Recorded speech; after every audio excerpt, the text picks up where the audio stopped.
ciencia y además lo entiendo. Capítulo 1. ¿Qué es el método científico? Por Ricardo David Fernández Cruz. Tal vez la primera cuestión a preguntarnos es ¿qué es la ciencia? Una respuesta simple sería, la actividad que hacen los científicos. Sin embargo, tal contestación nos deja en el mismo estado de desconocimiento que teníamos anteriormente.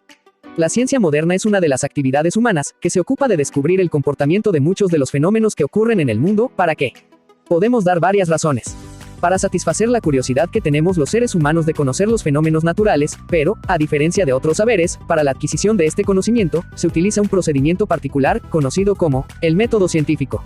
Con él, los científicos realizan en general el descubrimiento y la descripción de los fenómenos, utilizando como principal medio de trabajo la experimentación. Además se emiten hipótesis, y se desarrollan leyes y teorías, que tienen generalmente un carácter temporal. Los conocimientos designados como teorías científicas, no tienen naturaleza eterna e inmutable, y están sometidos de continua revisión, lo que permite su confirmación, remodelación o sustitución. En ocasiones, para que una teoría dé una respuesta suficiente a ciertas observaciones, es necesario ampliarla con algunos ajustes. Cuando ya no pueda responder a las nuevas observaciones y nuevos datos experimentales, ha de ser sustituida por otra teoría más amplia, que incluye como caso particular a la anterior. La ciencia es como un edificio, en continua y perpetua construcción, donde las nuevas teorías se van asentando encima de las anteriores, que le van sirviendo de soporte. Para emplear el conocimiento científico adquirido, en beneficio de la humanidad, como una fuente de riqueza, mejorando nuestra salud, calidad de vida y disminuir el esfuerzo en el trabajo. Esta finalidad se realiza mediante la aplicación de los conocimientos científicos a fines prácticos, a través de la tecnología. En este apartado cabe señalar, que en la actualidad y a lo largo de la historia, se encuentran ejemplos que muestran, cómo los conocimientos científicos no siempre han sido aplicados para el bien de la humanidad. Este uso desafortunado, generalmente no es responsabilidad de los científicos, sino de ciertos grupos de presión, que en ocasiones obligan a determinados científicos a realizar aplicaciones tecnológicas, con finalidades poco deseables. Existen numerosos ejemplos en la historia de la ciencia, de científicos que se han negado a realizar aplicaciones prácticas de su saber, que pudieran contribuir a perjudicar o incluso a la destrucción de seres humanos. Para seguir proporcionando un mayor y mejor conocimiento del universo, consideramos con esta palabra el estudio de cualquier objeto, sea grande o pequeño, próximo o lejano.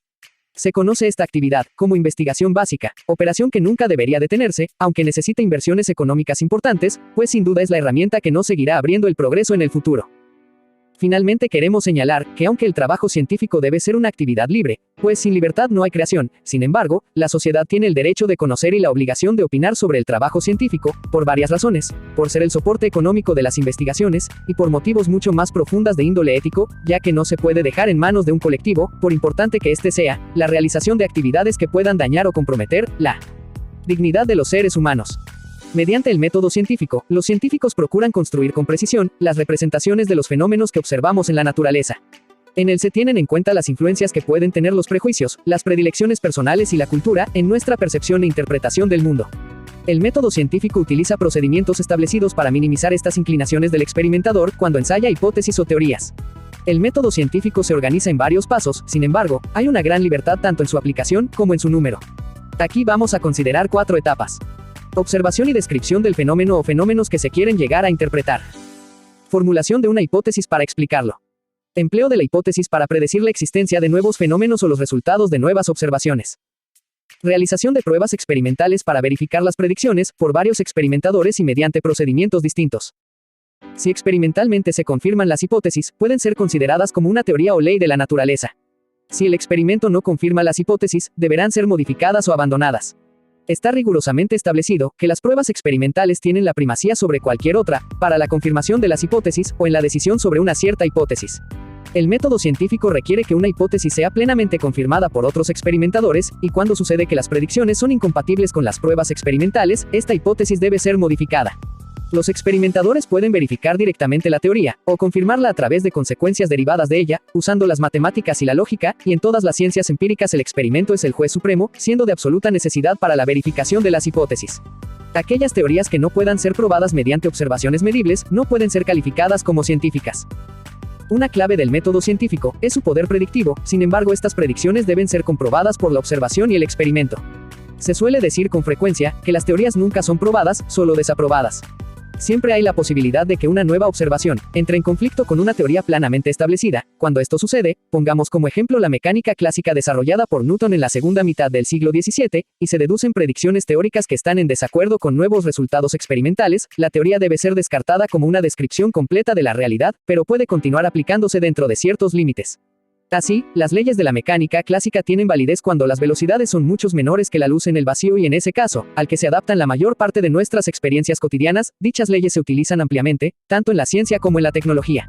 Sin embargo, cuando las velocidades se aproximan a la de la luz, o dentro de intensos campos gravitatorios, los fenómenos se describen mejor mediante la teoría de la relatividad, desarrollada por Einstein a comienzos del siglo XX, de la que se encontraron pruebas experimentales de su validez con posterioridad. Las hipótesis y las teorías científicas deben ser comprobadas experimentalmente, y en esta verificación, influyen tanto el experimentador como los instrumentos de medida. De un modo general, se determina el grado de confianza en una medida mediante el cálculo de las incertidumbres experimentales, existiendo varias fuentes de error. Está en el error intrínseco del instrumento de medida, que tiene igual probabilidad de producirse con valores más altos y bajos, del valor verdadero, que es desconocido, y el error sistemático, debido a factores que desvían los datos en un sentido determinado. En ciencia, se disponen de procedimientos establecidos de estimación de incertidumbres, lo que resulta imprescindible para calcular la precisión de una medida particular, y cuando se determinan resultados cuantitativos, para acotarla.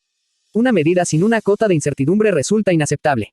El método científico intenta minimizar la influencia sesgada de los propios científicos en los resultados de sus experimentos, porque cuando comprueban una hipótesis, pueden tener cierta preferencia por un resultado u otro, y es importante que éstas no condicionen el resultado o su interpretación.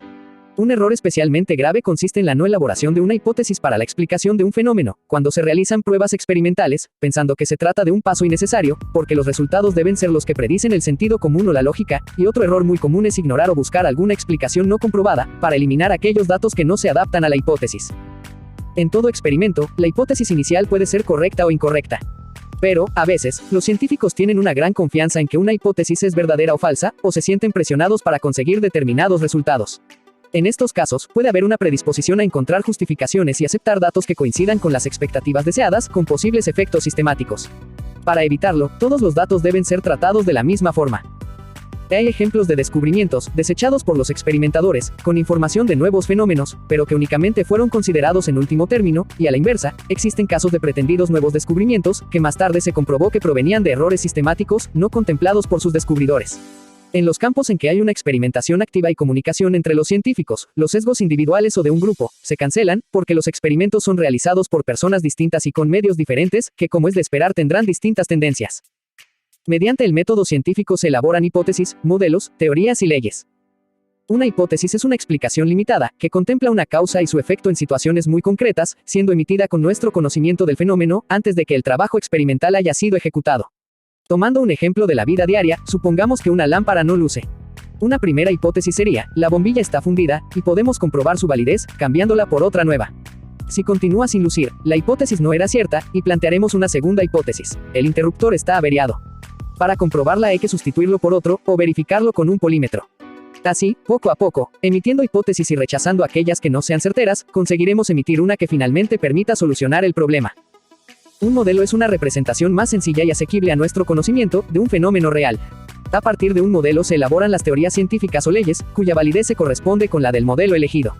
En el modelo de Bohr para el átomo de hidrógeno los electrones describen órbitas circulares alrededor del núcleo, y esta no es una correcta descripción del átomo, sin embargo es sencillo matemáticamente, y explica razonablemente muchas características del átomo.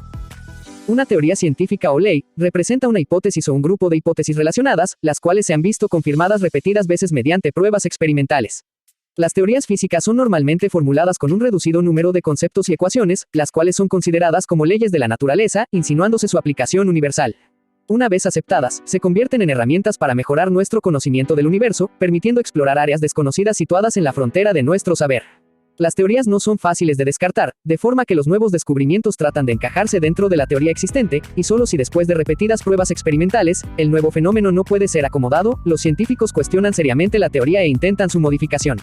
Los cambios en la ciencia y en las teorías ocurren por supuesto, dando paso a teorías nuevas, que modifican nuestra visión del mundo. Nuevamente, la fuerza para el cambio, la proporcionan el método científico y la experimentación. Sin embargo, el método científico no es aplicable a todos los sucesos de la vida cotidiana, en aquellos casos en los que no sea posible aislar los fenómenos, para verificar las hipótesis, o cuando las medidas no puedan ser repetidas nuevamente, el método científico no es de aplicación. En la bolsa de valores, oímos constantemente que estos suben y bajan sin unas causas claras que lo justifiquen, aquí el método científico, por desgracia para los científicos pues ganarían mucho dinero, no es de aplicación. Existen innumerables causas que influyen en la cotización de las acciones, que no pueden ser aisladas una por una, además no se puede experimentar con los valores, haciéndolos subir y bajar a voluntad, para conocer la respuesta de los inversores y así deducir leyes que controlen el comportamiento de las acciones. Algo análogo ocurre en los juicios, los abogados no pueden repetir el delito delante del juez o del jurado, para que juzguen a la vista de las pruebas. Un papel fundamental de la ciencia actual es la comunicación y la publicidad. Todos los científicos que realizan un trabajo de interés, tanto teórico como experimental, lo difunden, mediante su publicación en alguna de las revistas especializadas que existen, en papel o a través de la red. Solo de esta forma, se hace posible que otros verifiquen la validez de sus resultados o de las hipótesis y teorías propuestas. Se considera como verdad científica, siempre provisional, la que una vez publicada, resulta aceptada por un número suficiente de expertos en el tema. Excepto en casos poco frecuentes, como proyectos de investigación militar, la información científica está abierta a todos los que puedan estar interesados y además debe ser comunicada a la sociedad, que en definitiva es la que la sustenta económicamente y la destinataria final de la misma. Ricardo David Fernández Cruz.